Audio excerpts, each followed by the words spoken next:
നമ്മുടെ ഭഗവാനോടും പ്രപഞ്ചത്തോടും നന്ദി പറഞ്ഞുകൊണ്ട് ഞാൻ ഇവിടെ പറയുന്ന ഈ മന്ത്രം നിങ്ങൾക്ക് 21 അല്ലെങ്കിൽ 51 പ്രാവശ്യം ജപിക്കാവുന്നതാണ്.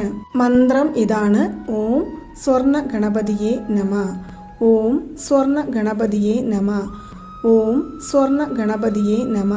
നാളെ എന്നല്ല, നമുക്ക് സ്വർണ്ണങ്ങൾ എപ്പോൾ വാങ്ങിക്കുവാൻ, ഭഗവാന്റെ അനുഗ്രഹം കൊണ്ട് വാങ്ങിക്കുവാൻ സാധിക്കുന്നുവോ അപ്പോൾ നിങ്ങൾ പുതിയതായിട്ട് വെള്ളിയോ സ്വർണമോ ഡയമണ്ടോ എന്തും എടുക്കുന്ന സമയത്ത് മനസ്സിലെങ്കിലും ഓം സ്വർണ്ണ ഗണപതിയെ നമ, ഓം സ്വർണ്ണ ഗണപതിയെ നമ, ഓം സ്വർണ്ണ ഗണപതിയെ നമ എന്നുള്ള മന്ത്രം 27 പ്രാവശ്യം ചൊല്ലിക്കൊണ്ടേയിരിക്കുക.